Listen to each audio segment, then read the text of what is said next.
உலகை எழுப்பும் ஞாயிறு அங்கே குடியிருப்பான். அவன் ஆனை முகத்தனின் அடியவர் மனத்தில் ஒளியாய் வந்து கொலுவிருப்பான்.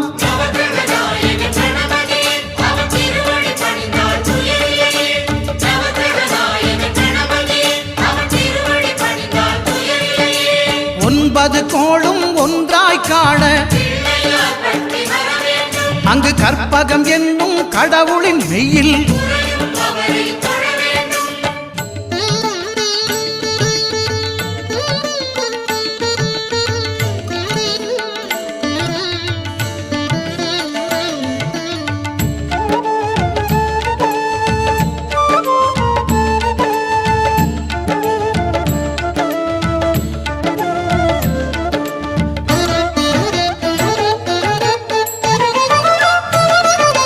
திங்கள் பகவான் திருமுகம் காண